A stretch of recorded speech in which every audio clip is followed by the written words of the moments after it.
Jeffrey Byard back again, and we are healing shame. Here comes the reading, popped right up on your screen. Let's get right into it. June 5th. Wow, what a topic, guys. Dissociation. In some cases, the stored hurt creates a dissociative effect in the adult. The adult child has dissociated from his or her body. Big Red Book, page 17. As children, we learn to go outside of ourselves to relieve the pain of whatever was happening in the moment. Being the object of our parents' vicious verbal and or physical attacks hurt terribly. But many of us also experienced abuse at the hands of family, friends, and siblings that continued for years. We learned to be somewhere else.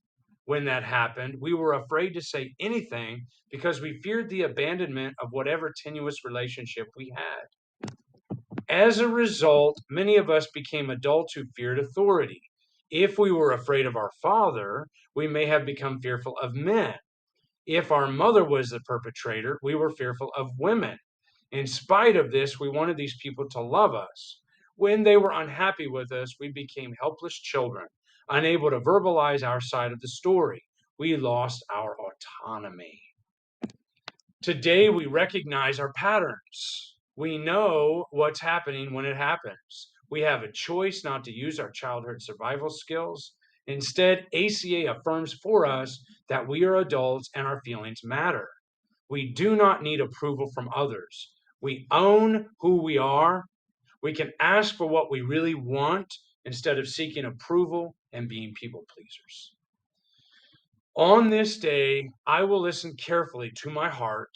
I will speak up and voice my feelings, knowing that no abandonment is more painful than when I abandon my true self. Dissociation. Wow, wonderful topic. And I have in my little green book here, this is the pocket-sized version, prototype of the Big Red Book. And in here, we've got a little blurb about dissociation. It says here, repressing feelings to survive in the midst of confusion and to have any sense of control. Adult children must distance or dissociate from their feelings of panic and fear. There are three forms of dissociation. The first uses the functional defenses of the mind to deny or distort the painful reality by repressing, projecting, or rationalizing the feelings that are causing the pain. And then, of course, you have substances and other ways to basically get out of my body. And that's from this little book right here, little pocket-sized version, cool stuff. There are ways to get out of my own body and to get away from having to feel all the insanity that's going on around me. Because my little body, my little mind, little Jeff mind didn't know how to deal with that. When mom and dad are in the other room, dad's got the shotgun. Mom and dad are fighting. He's going to blow his brains out. Oh my God, where does my mind go in those times? I have to shut down and eject myself from my own body just to survive that. Now, that wasn't the shotgun thing, wasn't all the time. It did happen once, but mostly it was just they were squabbling, they were fighting, there was violence, rage. Mom would run out of the house, hop in the car, and leave us there with that angry man. One of the best ways to just escape all that was my older brother's room, his bedroom became a safe haven for me and then my younger brother as well. And for me, if mom was shaming or attacking or dad was violent and aggressive, and it just all the fighting was going on in the house, all the pandemonium and the chaos and the constant confusion and the inconsistencies and the tension and the stress, I just rapped on his door, just a knock knock, and hey, can I come in? And he'd welcome me in. And he was like drawing and writing, and he was in his own way, I guess he was dissociating from all the insanity that was going on too. And I just remember going in and I felt, and we wouldn't even really talk. Yeah, come on in. What did we do in there? He sat and drew and wrote stories and was doing his art. And I don't even know what I was doing. I was just like sitting there, like maybe the radio was on. Maybe I'd listen to some of his heavy metal music like Skid Row and Guns N' Roses and Tears for Fears. That was pop music, but Tears for Fears on the radio had this little gray radio, and it was like our panacea of life. It was a sanctuary. That the place was a sanctuary, and that was like our little um, liberating device. It let me connect to the outside world and brought in Michael Jackson and Tears for Fears and Guns N' Roses, and it brought all this into our little sanctuary there, and it made me feel like I could get away from the pain, from the insanity, from my feelings of fear and panic, and it was my way to disconnect from reality. So music was one of the first ways that I began disconnecting, using music to get away from the fear and panic. It soothed me. And then later on, it became Dungeons and Dragons, which is a fantasy role playing game. Great way to disconnect from your feelings and live in a fantasy world. Another way became video games later, and then that led to masturbation and pornography, and it just went on and on. And then later on came the substances. So it was a progressive situation. It was progressive, and that's as a kid. That's how I began to shut down, come out of my body, not have to feel my feelings, and then not feel comfortable alone. Ultimately, what does all this dissociation lead to? It leads to, as an adult child, not being able to be comfortable when you're alone in your own skin and getting all squirrely and panicky, like you got to do something. You got to go work. You've got to check your stock.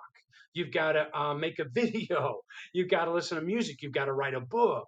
You've got to be busy, because if you're not busy and you're in your own mind, that's terror. That's terror to be there.